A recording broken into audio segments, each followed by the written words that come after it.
Olá, pessoal. Então vamos dar continuidade aí a mais uma aula do projeto Prolímpico, né?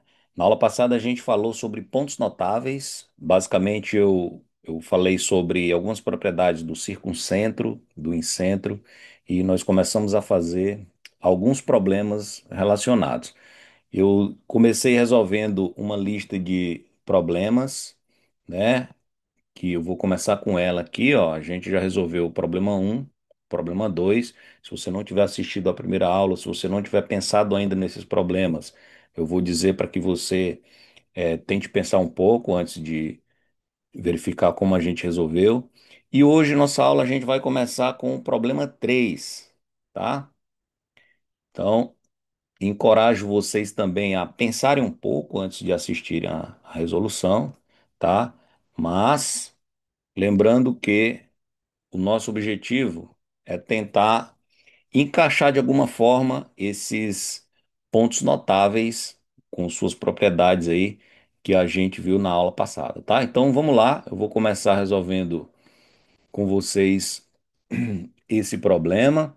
E o enunciado diz o seguinte: ele dá um triângulo ABC, aqui ele marca alguns ângulos, o ângulo A é 60 graus, né? Os pontos D e E são pontos sobre os lados, satisfazendo esses ângulos EBA igual a 45 graus, e os ângulos EBC e DCB também são iguais e são iguais a 30 graus. E aí ele pede para você calcular o valor desse ângulo alfa aqui, ó, tá?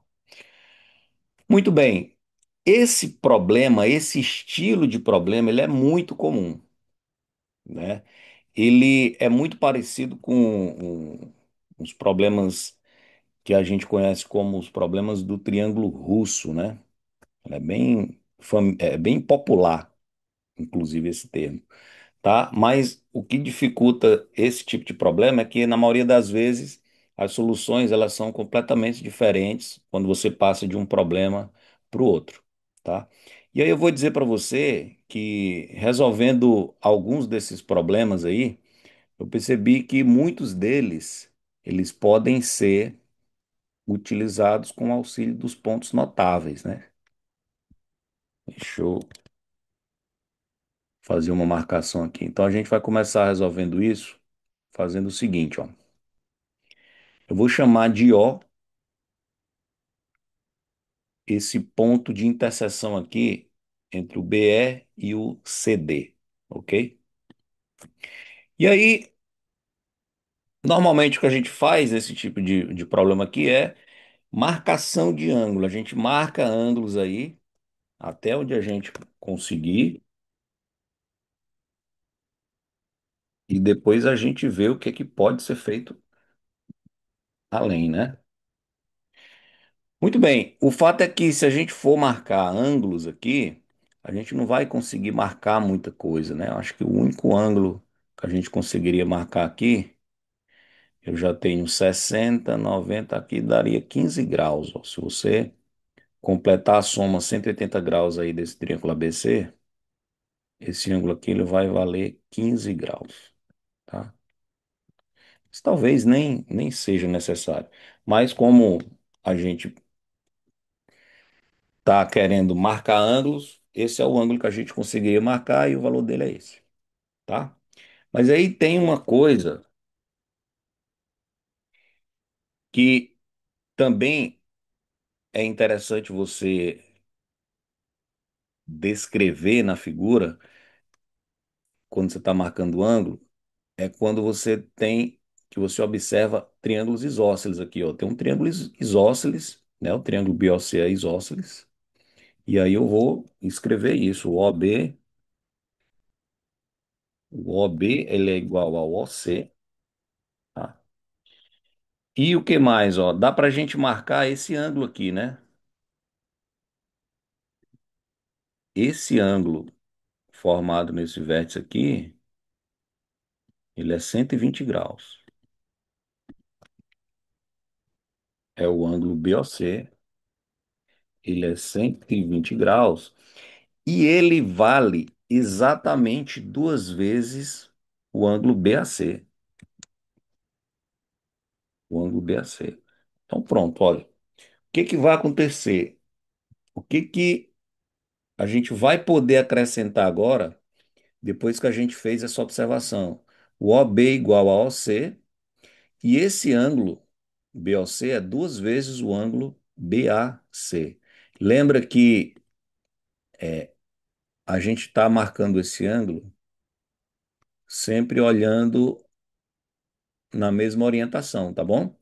Se esse ângulo de 60 graus eu estou vendo no sentido anti-horário, e aqui também eu estou vendo esse ângulo de 120 graus no sentido anti-horário, essas duas informações juntas, OB igual a OC, e o BOC ser duas vezes o ângulo BAC, isso implica que o ponto O, ele é o circuncentro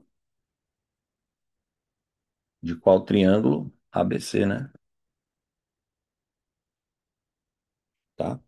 Ele é o circuncentro do triângulo ABC. E aí, o que que a gente vai ganhar com isso? A gente vai ganhar com isso que o O está à mesma distância de A, de B e de C. O OB igual ao OC, a gente já tinha antes, né? Agora a gente vai poder dizer que o OA também é igual a OB igual a OC, tá? Portanto, portanto, OA é igual a OB igual a OC, certo? Então vamos lá, a gente pode marcar aqui, ó, a gente pode marcar alguns ângulos aqui, né? Deixa eu usar uma ferramentinha aqui rápida. Ó, eu vou ligar OA. Esses comprimentos aqui agora são iguais, né? E a gente vai continuar escrevendo o seguinte, ó. Daí, o ângulo OAE, ele é igual ao ângulo OCE, que é igual a 15 graus, né?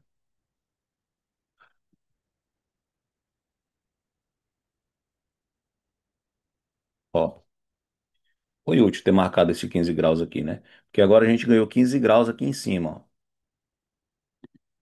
A gente ganhou 15 graus aqui, tá? Mas o ângulo que eu quero ainda é aquele alfa lá, tá? Ganhamos 15 graus aqui. Perfeito. Bom, tem uma outra observação que vai ser bem relevante aqui e que vai ser suficiente para a gente terminar de resolver o problema. É que esse ângulo DOE, ele está oposto pelo vértice com esse ângulo BOC aqui, né? Então vamos escrever isso, ó. Além disso, o ângulo DOE, ele é igual a 120 graus, certo? E como é que eu vou usar esses 120 graus aqui em cima, no ângulo DOE? Eu vou olhar para o quadrilátero ADOE e eu vou observar. Agora a gente vai usar uma propriedade que não está ligada diretamente a pontos datáveis, mas é um fato bem importante, né? E bem comum também. No nível 2 o pessoal já estuda isso de uma maneira bem robusta, né? É que você tem no quadrilátero ADOE a soma dos ângulos opostos,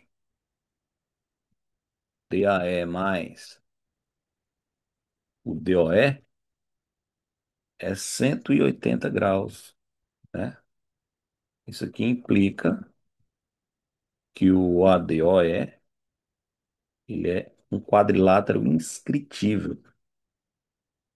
Então, dessa forma, o que que a gente vai poder dizer?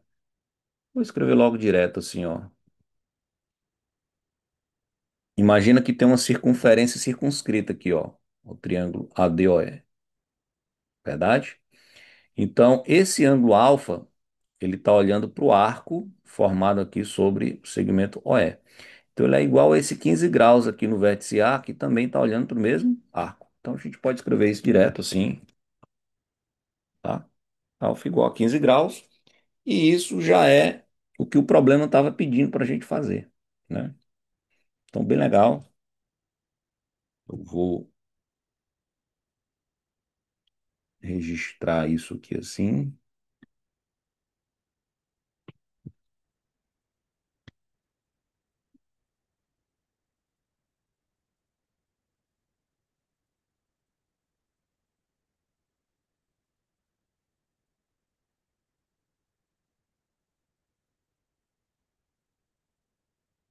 Fazer uma. Opa,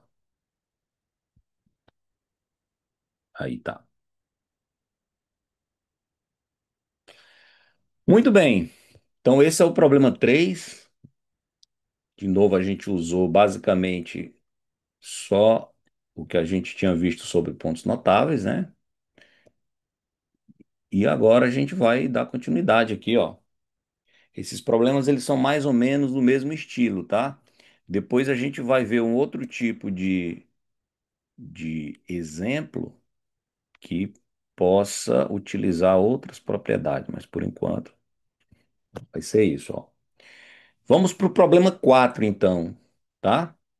Ó, no problema 4, vê que a figura é muito parecida, né? Mas as posições dos ângulos e o- a construção que a gente vai fazer também, ela já não é tão direta quanto a do problema anterior, porque no problema anterior, meio que o problema já estava. A gente não precisou desenhar muita coisa, né? A gente simplesmente tomou o ponto que já tinha sido dado e a partir desse ponto a gente construiu o que precisava ser construído para continuar resolvendo o problema. Aqui a gente vai ter que construir algo que também não é muito comum, certo? Mas eu vou dizer qual é a dica que a gente vai tentar replicar depois em outros problemas. Vocês vão tentar verificar isso em outros problemas, tá?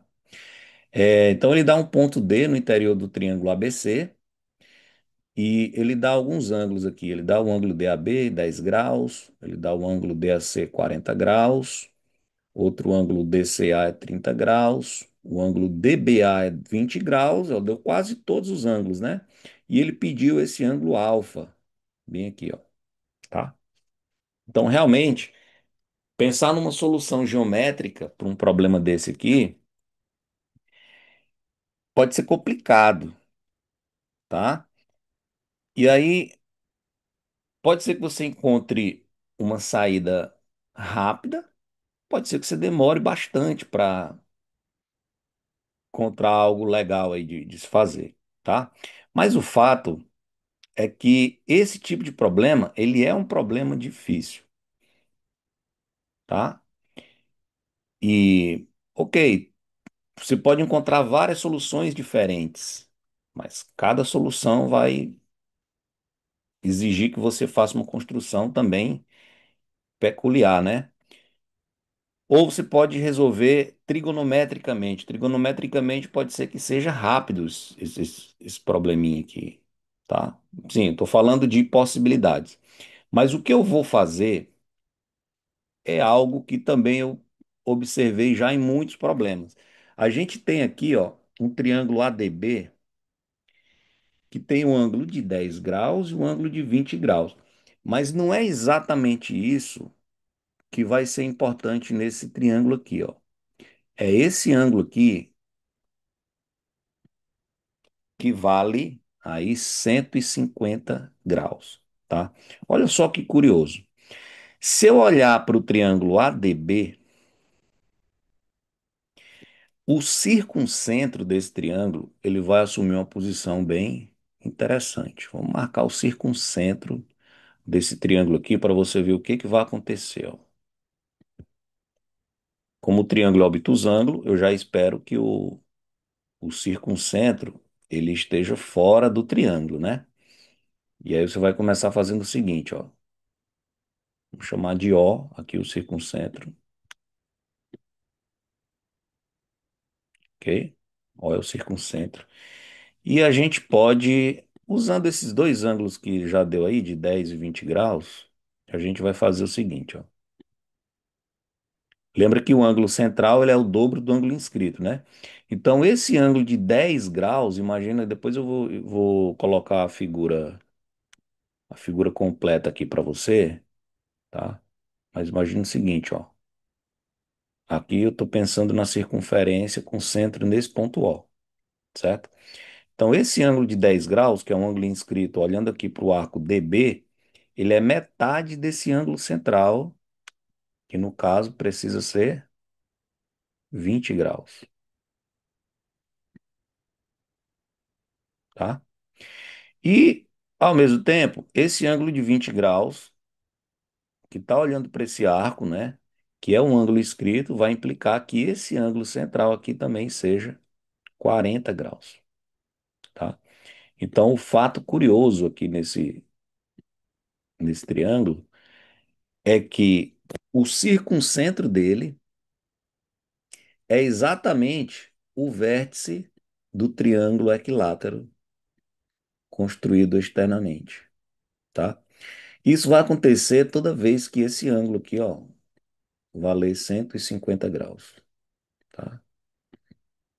É dois ângulos internos que é a soma dá 30 graus, no caso aqui eu tinha 10 e 20, né? Aí o terceiro vai ser 150 graus e você vai ter isso, tá? Eu poderia ter começado o problema pensando o seguinte, ou dizendo o seguinte: considere o triângulo equilátero construído externamente sobre o lado AB, né? Mas essa construção, ela soa muito aleatória, assim. Então, por que que eu construiria um triângulo equilátero aí? Não é verdade? E aqui eu estou fazendo uma coisa que eu poderia fazer em qualquer triângulo. Poderia pegar o circuncentro do triângulo e marcar esses ângulos centrais que valem o dobro aqui, né, de cada ângulo inscrito. Poderia fazer para o triângulo ADC. E às vezes essa ideia de pegar o circuncentro de um dado triângulo não precisa ser o, o primeiro triângulo que eu fizer isso que vai dar certo. A gente está trabalhando com tentativas aqui. Sempre vai ser, né? Tenta uma ideia, tenta outra, até que em um dado momento vai dar certo, tá? Mas adiantando, né, de experiências com outros problemas, quando você tiver esse triângulo obtuso, no caso, um ângulo de 150 graus aqui, curiosamente, o círculo centro dele vai ser o vértice desse triângulo equilátero aqui fora. E nessa figura, isso vai dar certo de muitas formas. Olha, lembra que O é o circuncentro, então eu posso dizer que OA, OD e OB são iguais, na verdade? Agora vamos lá. É, Bem aqui, deixa eu, deixa eu usar uma figura. Eu tenho uma figura bonitinha disso aqui, deixa eu pegar ela aqui pra gente.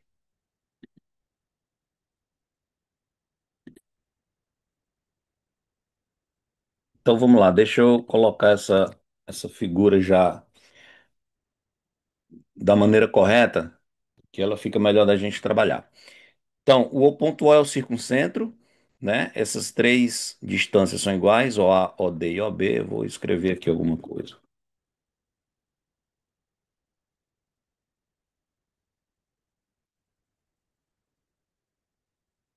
né? Então, o que que nós temos, ó? Eu tomei o O, circuncentro do triângulo ADB. Como eu já expliquei, o triângulo OAB é um triângulo equilátero, né? É um triângulo equilátero. E tem mais. Olha só, vamos marcar aqueles ângulos, né? Aqui eu não marquei ainda. Esse ângulo aqui,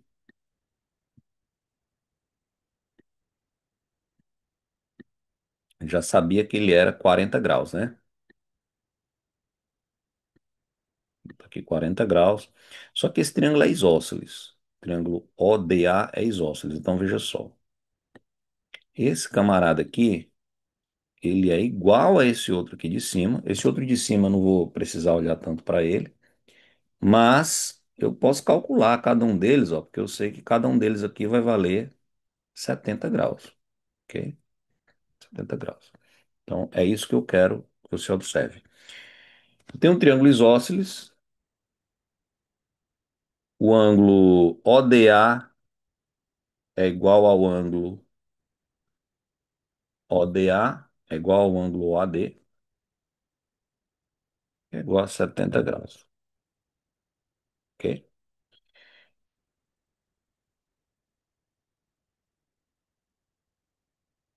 Além disso,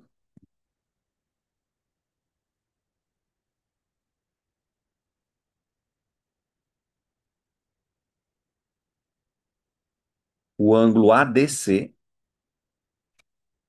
o ângulo ADC, eu vou fazer isso assim, ó, porque aqui eu tenho 40 graus e aqui eu tenho 30 graus, então tem uns 70 graus aí, esse ângulo ADC é 110 graus, né?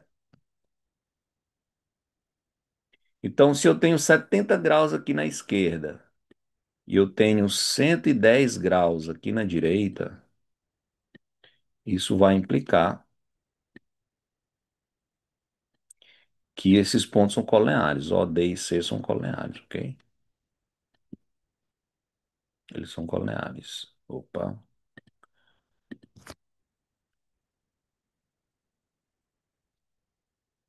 De modo que O, D e C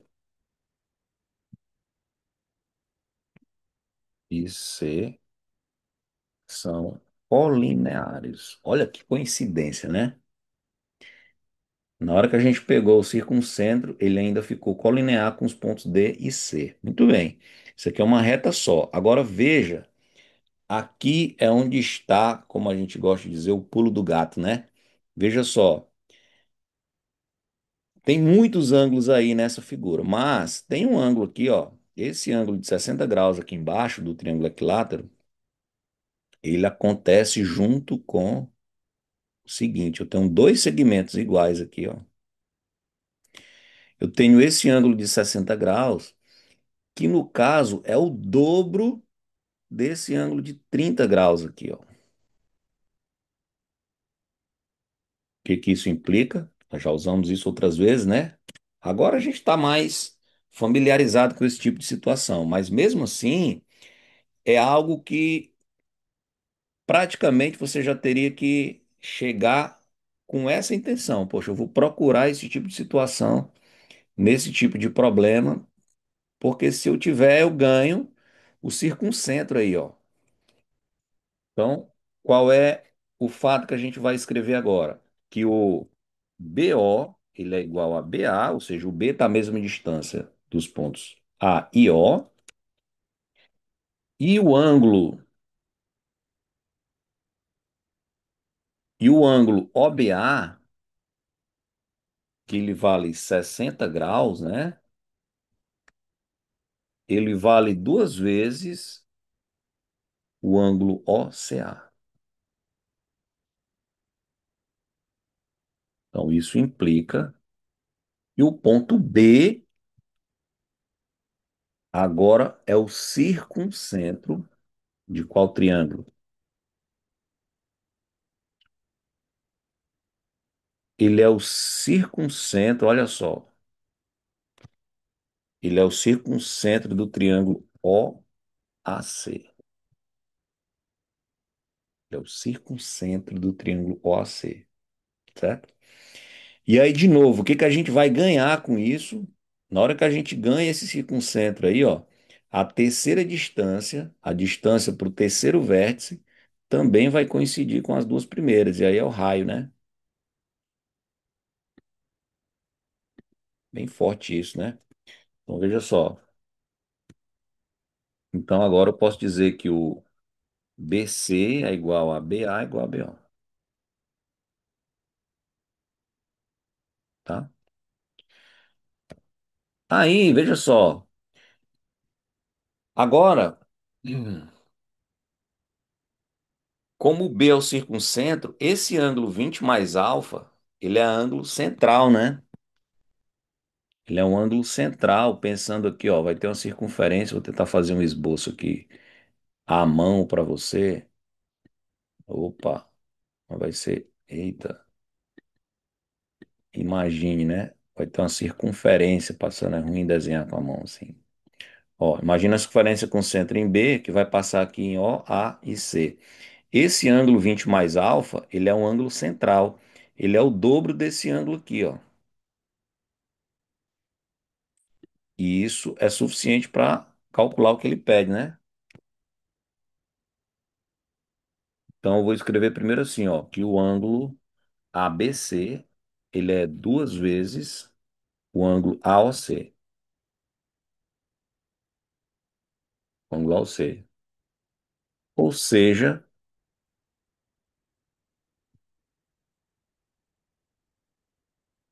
vai ser 20 mais alfa igual, 20 mais alfa igual a 80 graus, né? 80 graus. E, portanto, alfa igual a 60 graus,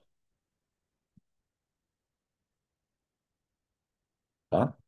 Então, conseguimos mais uma vez aplicar aquele fato lá do circuncentro ser o ponto que está à mesma distância das extremidades do segmento e ser o dobro, e olhar para o segmento com o dobro do terceiro vértice, né?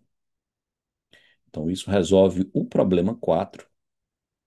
E para finalizar essa sequência de exercícios aqui, a gente vai resolver o último probleminha, que é o problema 5, tá? E aí eu vou dizer para você pensar um pouco também antes da gente continuar, ok? Então, nesse problema, ele dá um triângulo ABC, essa figura é um triângulo obtusângulo aparentemente, né? Mas enfim, é um triângulo ABC, os pontos D e E estão sobre os lados, ele dá o ângulo DAB igual a 10 graus, o ângulo ABC também igual a 10 graus aqui nesse canto, e o ângulo ECB igual a 30 graus, né? Então, supondo que EA igual a EC, aqui você não vai, ó, vacilar, você vai colocar o EA igual a EC, marca isso na figura para quando você olhar para a figura, você já ter isso no visual, ok? E ele pede para você calcular esse ângulo X aqui, ó, o ângulo BED, tá? Probleminha bem legal, muito interessante.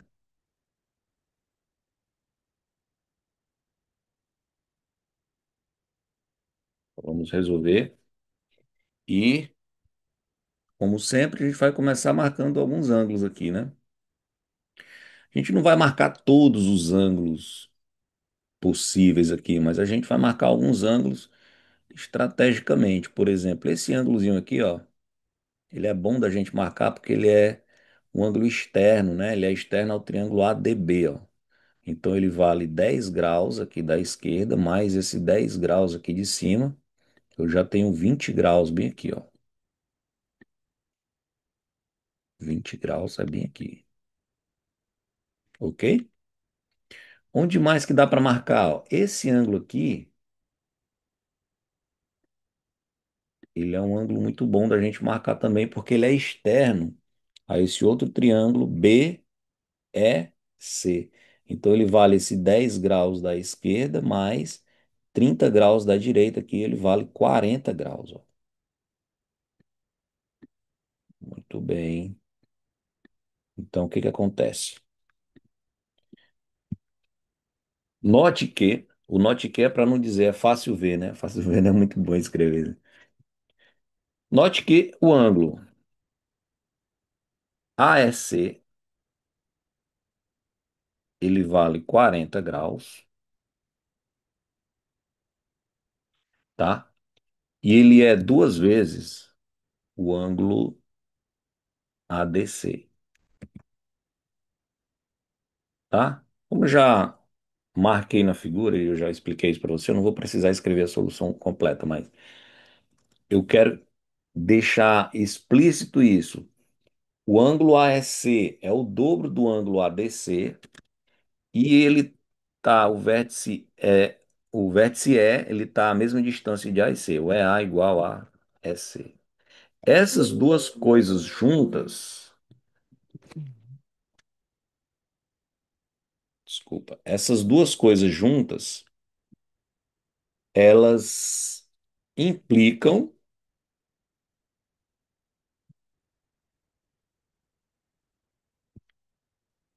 essas duas coisas juntas implicam que o ponto é o circuncentro do triângulo ACD, ok? O ponto é o circuncentro do triângulo ACD e, portanto, agora o EA igual a EC igual a ED, tá? Então a gente vai poder marcar bem aqui, ó. A gente vai poder marcar essa terceira distância igual, né? E aí, veja só, se essa distância também é igual, eu vou poder dizer que o triângulo EDC é isósceles, né? Ele é isósceles e o ângulo EDC vale 30 graus. Só que ao mesmo tempo, esse ângulo EDC é ângulo externo do triângulo EDB. Então ele vale 10 graus mais x, né? E aí, finalmente, se 30 graus vale 10 mais x, você já tem x igual a 20 graus, tá? Então foi isso que a gente precisou fazer. Então, com esses problemas que a gente resolveu aqui, você já pode ter percebido que essa mesma ideia de encontrar o circuncentro onde você menos pudesse esperar aí é mais comum do que a gente imagina, né? Então fica a dica para que, de repente, num probleminha até desses de marcação de ângulo mesmo, você procure trabalhar o circuncentro. Poxa, pega esse triângulo, vamos ver aqui onde é que está o circuncentro dele, o que é que a gente pode explorar disso, né? E o que que a gente pode, como é que a gente pode relacionar isso, inclusive com outros pontos notáveis, tá? Então, na continuação da nossa aula, eu vou explicar um pouco sobre algumas propriedades do ortocentro. A gente vai tentar juntar essas propriedades dele com esses resultados que a gente acabou de ver, ok? Então, vou abrir um outro arquivo e a gente já vai começar a fazer isso rapidamente. Ok, então nós vamos continuar falando um pouco sobre as propriedades do ortocentro, tá? Lembrando que o ortocentro, ele é o ponto de encontro das três alturas de um triângulo, né? Uma vez que a gente tem essa concorrência dessas três alturas nesse ponto, a gente vai poder observar muitas propriedades interessantes aqui, certo? Mas a primeira observação que eu quero fazer, da mesma forma como eu fiz quando eu falei sobre circuncentro, né, é que a posição do ortocentro em relação ao triângulo define o tipo de triângulo, se ele é um triângulo acutângulo, retângulo ou obtusângulo. Essa observação ela é muito importante, tá?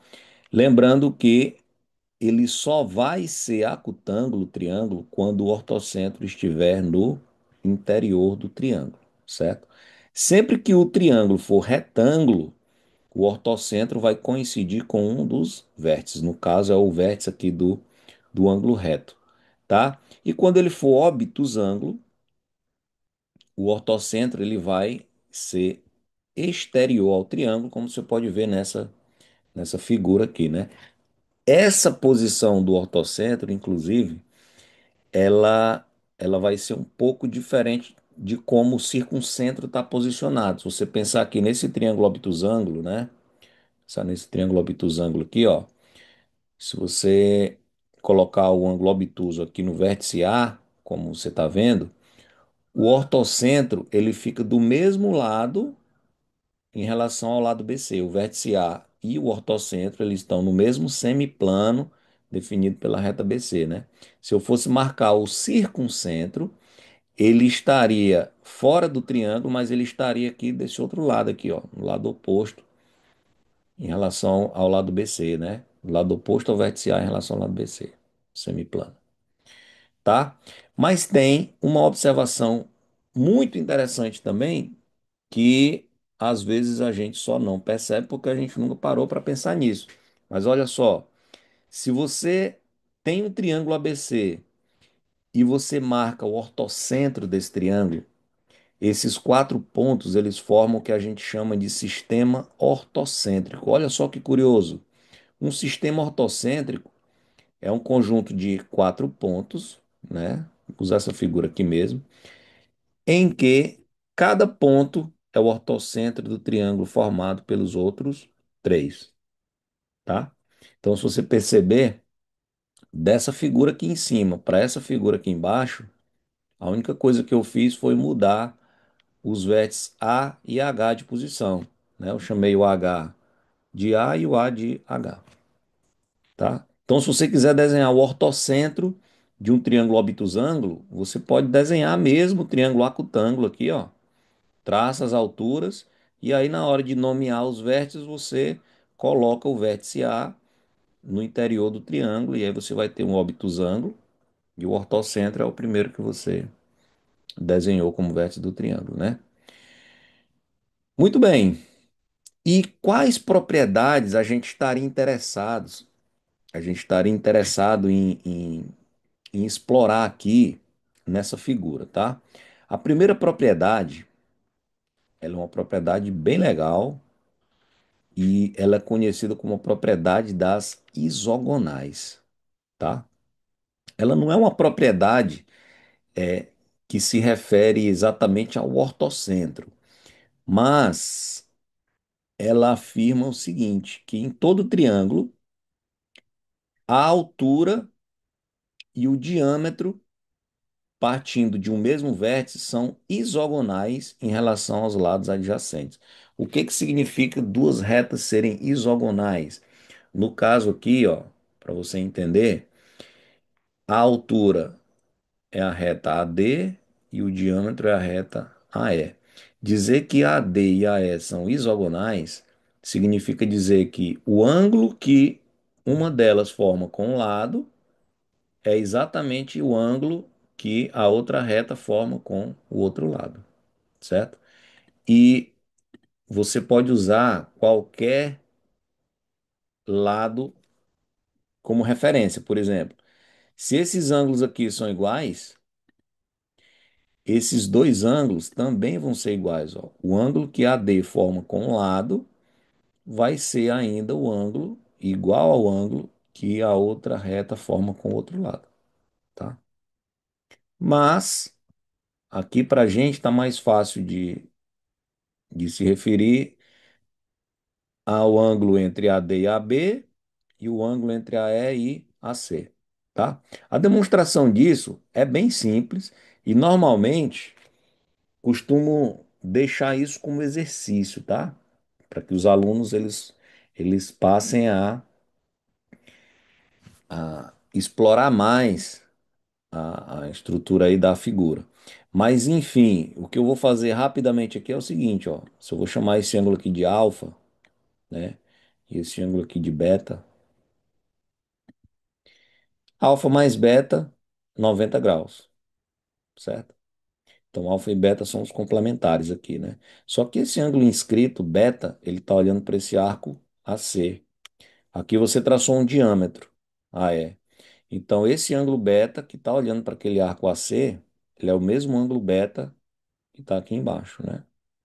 Mas como o AE é diâmetro, eu posso afirmar também que aqui é 90 graus. Esse é um ângulo de 90 graus, né? E aí, como alfa e beta são complementares, se eu olhar para o triângulo AEC, esse ângulo tem que valer alfa também, certo? Por causa daquele beta lá embaixo. Ou seja, sempre que eu chamar esse ângulo de alfa, esse outro ângulo também tem que valer alfa, né? E isso prova o que a gente queria fazer no início, que era exatamente garantir que a altura e o diâmetro são isogonais, tá? Então, eu vou dar só um exemplo rápido dessa propriedade, lembrando, olha, um exercício interessante, tá? Para a gente propor para os nossos alunos aqui, ó, é que essa propriedade ela também vale quando o triângulo é obtusângulo, tá? O que acontece quando você sai de um triângulo acutângulo para um triângulo obtusângulo é que a figura ela fica muito diferente, né? Então vamos pegar como um exemplo rapidinho aqui, ó.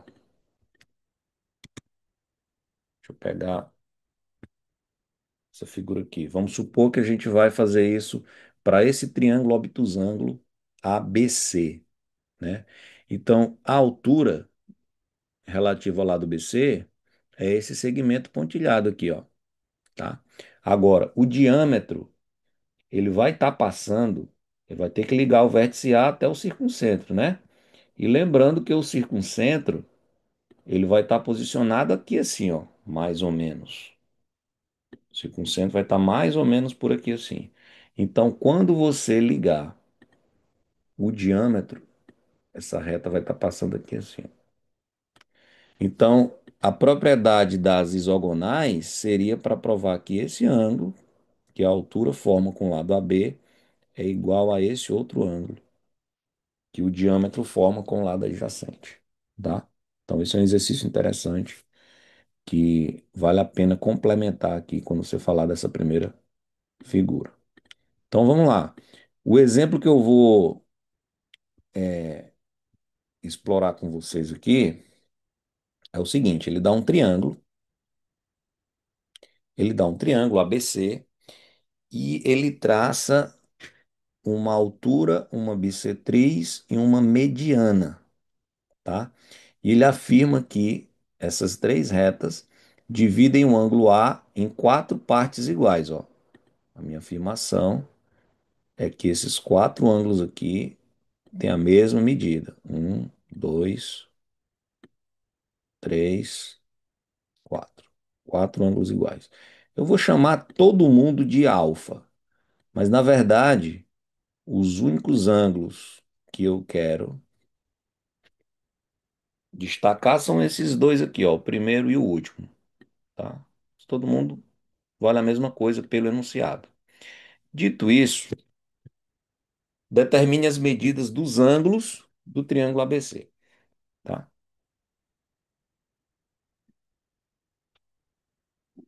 Esse problema já caiu em uma Olimpíada mais antiga, não vou recordar agora exatamente qual foi a primeira vez que eu vi esse problema, mas eu garanto que ultimamente, em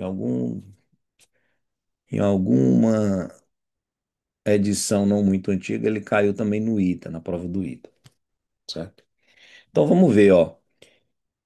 A única coisa que ele falou foi que esses quatro ângulos são iguais, né? Não esqueça, tente pensar, tente resolver antes de assistir a resolução, ok? Então vamos lá. É, A única coisa que ele falou foi que esses quatro ângulos são iguais, tá? Mas observe, você vê assim, ó, na figura, aliás, eu já escrevi essa solução aqui, então não vou precisar escrever para você, mas eu vou só fazer com que você observe mesmo. Observe que esse ângulo é igual a esse, né? Ok. O que que isso significa? Isso significa que essa reta AM, ela é uma isogonal da altura. Mas a gente acabou de ver que a reta isogonal da altura é um diâmetro, certo? Então, quer dizer que essa reta AM, ela passa pelo circuncentro do triângulo ABC. Você não sabe ainda onde é que esse circuncentro se encontra, mas você sabe que ele precisa pertencer à reta AM, porque a AM é a isogonal da altura, ok? Guarda essa informação. Qual é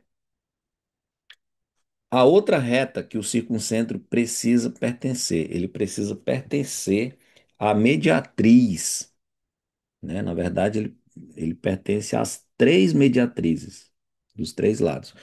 Então, veja só, eu já destaquei aqui nessa figura, essa reta pontilhada, que é a mediatriz do segmento BC. Ela passa pelo ponto médio de BC perpendicularmente. Então, onde é que vai estar o circuncentro? Veja só, ele precisa estar em algum lugar da reta AM e, ao mesmo tempo, ele precisa estar nessa reta pontilhada, que é a mediatriz de BC. Então, ele só pode estar na interseção de AM com a mediatriz. Mas se o circuncentro é a interseção, ele é o próprio ponto M. E aí, olha só o que vai acontecer. Você tem um triângulo e você acabou de descobrir que o circuncentro dele é o ponto médio do lado BC, tá? Quando o circuncentro cai sobre um dos lados, aí você pode garantir que o triângulo é retângulo. Daí o 4 alfa, esse ângulo A, 4 alfa, tem que valer 90 graus. E aí você já vai saber que o, o alfa ele vale 90 graus dividido por 4, né? Para não trabalhar com ângulos muito quebrados, né? Eu acabei escrevendo esses valores em radianos mesmo, tá? Mas está escrito bonitinho aqui para você, ó. Depois você pode analisar com calma. 4 alfa igual a π sobre 2, então alfa vale π sobre 8, tá? Então você tem o ângulo A que é π sobre 2, o ângulo B ele vai ficar com 3 alfa, né? Que é o que complementa o 90 graus aí. Então o B vai valer 3π sobre 8 e o C vai ficar com π sobre 8, tá? Então, vê só, a gente conseguiu resolver dessa forma porque a gente invocou duas propriedades aqui. A da isogonal, a gente verificou a isogonal e a gente usou a posição do circuncentro. Isso foi importante, tá? Tem muitos problemas que usam essa propriedade da isogonal, tá? Mas ela não é uma propriedade especificamente do ortocentro, é uma propriedade da altura em relação ao diâmetro, ok? Então vamos para mais uma propriedade. Ó, a segunda propriedade, ela afirma o seguinte, que o simétrico do ortocentro em relação a cada lado é um ponto sobre a circunferência circunscrita. Vamos lembrar que quando se fala de simetria, tem dois tipos de simetria, né? Isso aqui eu gosto também, quando eu vou falar disso aqui, eu gosto de fazer esse tipo de diferenciação para o aluno. Então, assim, ó, se eu quero simétrico desse ponto em relação a essa reta, eu vou estar pegando o reflexo dele na reta como se a reta fosse um espelho mesmo, né? Aqui. Isso é o simétrico desse ponto vermelho em relação a essa reta vermelha também, tá? Então é um ponto que está nessa perpendicular, no lado oposto, à mesma distância, né? Agora, se eu quiser pegar o simétrico de um ponto em relação a outro ponto, aí basta a gente ligar a reta até esse outro ponto, tomando o simétrico lá do lado oposto, né? A mesma distância, ó. Então, isso diferencia o que a gente conhece como simetria axial, quando você reflete um ponto no eixo, e aqui é a simetria central, quando você reflete o ponto em outro, tá? Então a gente fez duas simetrias aqui. O ortocentro, ele vai satisfazer dois tipos de simetria dessa aí. Uma em relação a cada lado, e a outra, que é a terceira propriedade que eu vou explorar com vocês, que é a simetria do ortocentro em relação a cada ponto médio, tá? Então a gente vai ver o que vai acontecer aí logo em seguida. Então vamos lá. A primeira observação, ou a primeira simetria, é do ortocentro em relação a cada lado, tá? Como a altura já é perpendicular a cada lado, quer dizer, uma altura perpendicular ao lado, fazer esse simétrico nada mais é do que prolongar a altura e tomar o ponto do lado oposto à mesma distância. Então, vou marcar um ponto H', de modo que o H'D tem a mesma medida que o HD. Beleza. Então, a afirmação é que quando eu fizer isso, esse ponto ele vai estar sobre a circunferência circunscrita, tá? Aqui também vale como exercício, tá? Essas demonstrações, elas são úteis, até porque depois, né, quando você junta todas essas propriedades, às vezes o aluno esquece, poxa, como é mesmo aquela propriedade, como é que demonstra? E aí, quando você se acostuma a fazer essas demonstrações aqui, você fixa melhor também, né? Então vamos lá, tem muitas maneiras diferentes de demonstrar isso, mas eu vou utilizar uma que eu acho legal, que é a seguinte. Vou só desenhar para você, ok? Veja só, quando você marca os ângulos do triângulo, quer dizer, quando você traça as alturas, que você olha para os ângulos do triângulo, vamos chamar esse ângulo aqui de alfa. Na hora que você marcou essas alturas aqui, ó, esse ângulo aqui, ele virou 180 menos alfa, ok? Pode fazer a conta aí, ó. 180 menos alfa. Só que esse ângulo, ele é oposto pelo vértice com esse outro aqui, ó. Então, esse outro aqui embaixo também vai valer 180 menos alfa, ok? E aí, o que que vai acontecer? Na hora de refletir o ortocentro, você não precisa refletir só o ortocentro, você pode refletir toda a figura. Aliás, eu vou refletir não toda a figura, eu vou refletir o triângulo BHC. Se eu refletir esse triângulo todo, esse segmento HC, ele vai virar esse segmento H'C, bem aqui, ó. E aí o que que vai acontecer? Eu não estou levando em consideração que esse H' já está sobre a circunferência. Eu quero concluir isso, certo? É porque como a figura já está desenhada aí completa, dá a impressão que eu já estou usando isso, mas não. Então, BHC eu já sei que vale 180 menos alfa, que eu marquei lá em cima. E agora, quando eu refletir o triângulo BHC, esse ângulo 180 menos alfa aqui em cima, ele vai aparecer exatamente aqui, ó, tá? E aí você vai juntar esse 180 menos alfa que apareceu aqui embaixo, ó, 180 menos alfa, com o alfa lá no vértice A. E aí o que que você vai concluir? Bom, se eu tenho um quadrilátero agora, né? A, B, H'C, em que a soma dos ângulos opostos é 180 graus, esse quadrilátero é inscritível.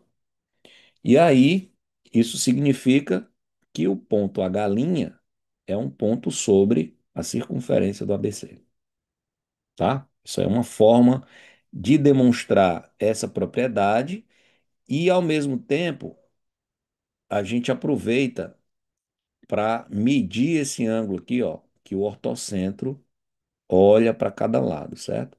Se eu tenho um ângulo interno aqui que vale alfa, olhando para o lado BC, o ortocentro vai olhar para esse lado com a medida 180 menos alfa. tá? Isso também é uma observação importante, ok? Essa é uma simetria do ortocentro em relação ao lado. Ela também vale se o triângulo for obtusângulo, tá? Se o triângulo for obtusângulo, quando você refletir o ortocentro, que no caso ele está fora do triângulo, mas se você refletir o ortocentro em relação a qualquer um dos lados, ele sempre vai cair sobre a circunferência circunscrita. E, obviamente, eu vou deixar isso para você como exercício, tá? A próxima simetria é do ortocentro em relação a cada ponto médio. Só que tem duas propriedades em uma aqui. Vou mostrar para você, ó. O ponto médio, vou marcar aqui o ponto M, tá? A simetria é essa, ó. Essa é a simetria. Por que duas propriedades em um? Porque, primeiro, a gente vai provar que o simétrico do H em relação a M está na circunferência. E, segundo, esse ponto da circunferência, ele forma diâmetro com o vértice A. Ele é o ponto diametralmente oposto ao vértice A. São duas propriedades em uma. Então, mais uma vez, aqui a gente não vai admitir que ele já está. Deixa eu apagar aqui. Tentar apagar isso aqui, assim. A gente não vai admitir que o ponto H já está na circunferência, tá? Eu quero que ele esteja depois. Mas vai ser isso, ó. Eu fiz o simétrico do H em relação ao M e agora eu vou provar tudo. Vou provar que ele está na circunferência e ao mesmo tempo ele está diametralmente oposto ao vértice A, ok? E como é que a gente faz isso de um jeito bem legal? Vai ser assim. Se você ligar o H'B e o H'C, vou ter que ligar aqui também, né? A gente vai formar um quadrilátero, é o BHCH', que ele vai ser um paralelogramo. Por que que ele vai ser um paralelogramo? Porque se você olhar para as diagonais dele, ó, vou tentar marcar assim. Se você olhar para as diagonais desse quadrilátero, BHCH', elas cortam-se ao meio, né? Todo quadrilátero cujas diagonais cortam-se ao meio é um paralelogramo. E aí o que que acontece? Se esse quadrilátero é um paralelogramo, significa que os ângulos opostos são iguais, né? Então vamos lá marcar esse ângulo e esse ângulo aqui, ó, eles são iguais, tá? E o que que acontece? A gente acabou de ver naquela propriedade anterior que se esse ângulo vale alfa, o ortocentro olha para o lado BC com o ângulo 180 menos alfa, né? Então quer dizer que esse ângulo BH'(C) é exatamente 180 menos alfa. E aí, quando você olha para o quadrilátero ABH'(C), você vai estar diante de um quadrilátero inscritível. E ele ser inscritível, de novo, garante que o H' está sobre a circunferência circunscrita, ok? Provamos aí a primeira parte da propriedade que a gente queria verificar. A segunda parte, ela também é tranquila. Basta você observar o seguinte: agora que você sabe que esse quadrilátero é um paralelogramo, você sabe então que os lados opostos são paralelos. Observe, o BH precisa estar paralelo ao H'(C). Mas o BH, ele forma 90 graus aqui com o lado AC, ó. Então quer dizer que o H'(C) também vai formar 90 graus com o lado AC, porque ele é paralelo a BH, né?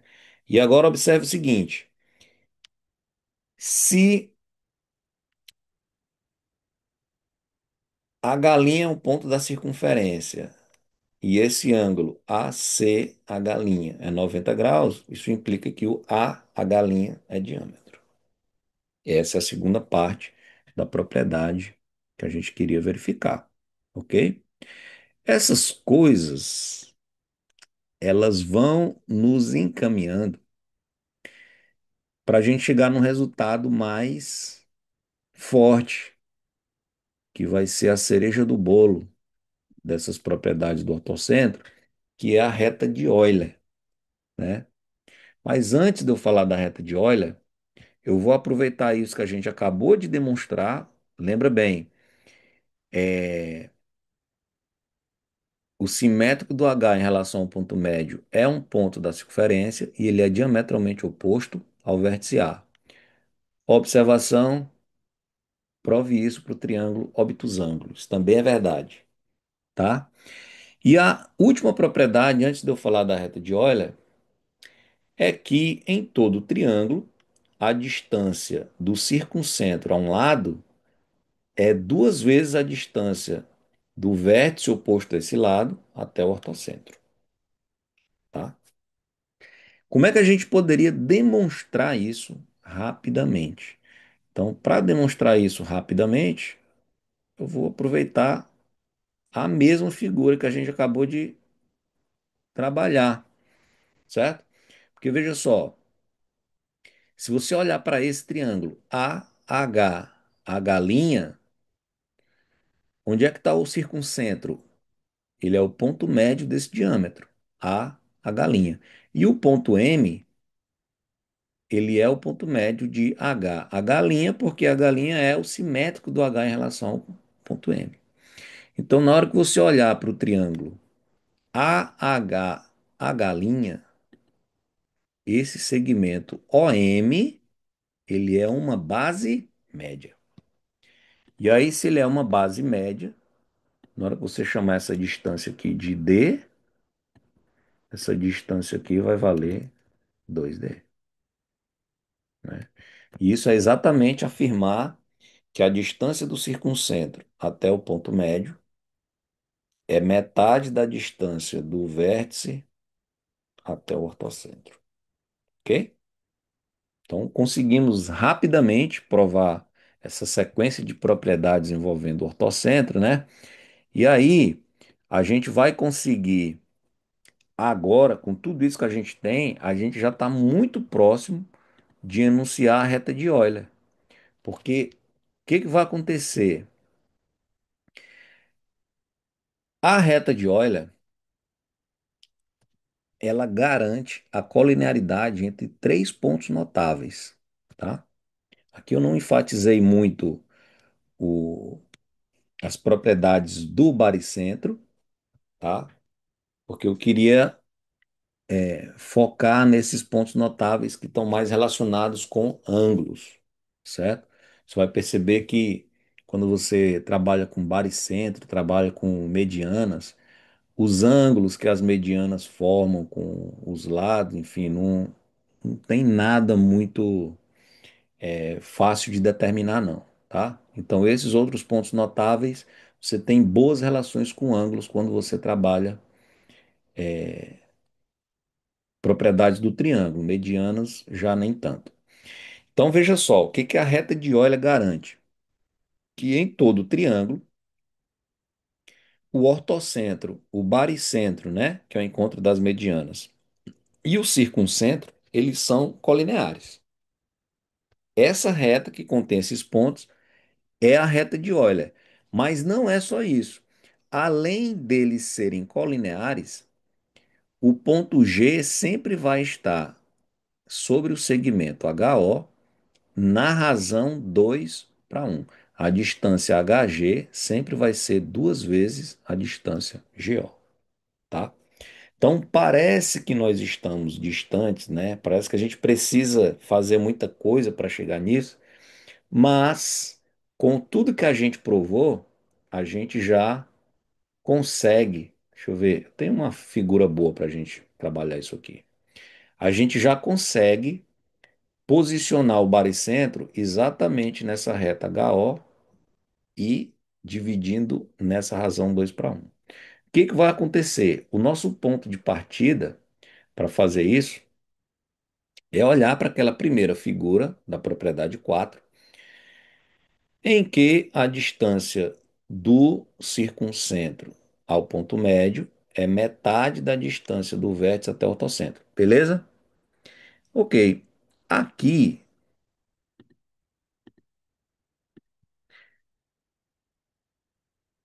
quando você ligou do circuncentro até o ponto médio, como é o circuncentro, você sabe que você vai estar traçando um segmento perpendicular a BC. Você já tem o paralelismo de OM com AD, certo? Mas quando você ligar o AM, esse AM ele é uma mediana, ok? Se ele é uma mediana, o baricentro vai estar em algum lugar dessa mediana. A gente não sabe ainda onde é que vai estar, mas a gente quer que seja exatamente esse ponto de interseção aqui, ó, tá? A gente quer que seja esse ponto de interseção. Então, o que que eu fiz aqui na figura da direita? Eu desenhei a mediana AM, desenhei a mediana AM e tomei a interseção com a reta HO. Tá aqui, ó. Esse ponto, por enquanto, eu chamei de X, mas esse ponto ele vai ser o baricentro, tá? E como é que eu garanto que ele vai ser o baricentro? Porque essa distância D é metade dessa outra, né? Que eu vou colocar 2D aqui, ó. Distância 2D. Pelo paralelismo, a gente garante também, a gente garante também que esses ângulos são iguais. Ou seja, esses triângulos AHX e MOX, eles são semelhantes, ó. Esses ângulos são iguais, porque vão ser alternos internos aí, né? Você pode explicar assim. E aí, como eles têm os mesmos ângulos, eles vão ser semelhantes. Qual a razão de semelhança? 2:1, tá? Aí vem a seguinte pergunta: qual é o ponto da mediana que divide essa mediana na razão 2:1 a partir do vértice? Aí esse ponto é o baricentro, tá? Então, a gente concluiu que x é o baricentro no momento que a gente descobriu que ele está na mediana na razão 2:1. Então, ele coincide com o baricentro.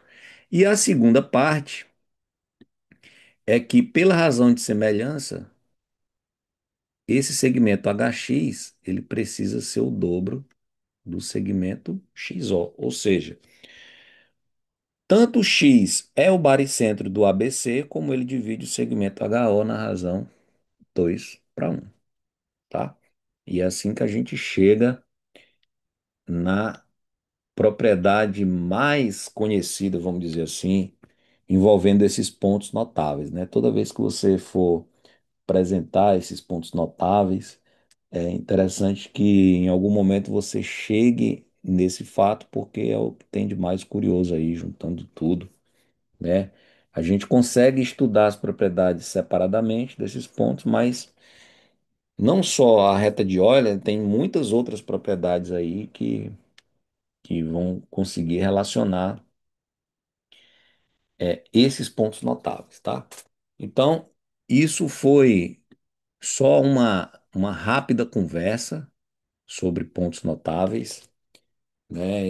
Isso motiva um estudo mais aprofundado, com mais calma, com mais resoluções de exercício, e espero ter conseguido suprir aí uma lacuna que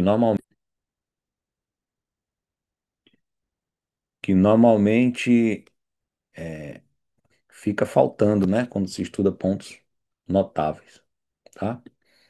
Então vou encerrando o nosso encontro por aqui e espero vocês a qualquer momento aí em outras oportunidades, ok? Obrigado e até a próxima.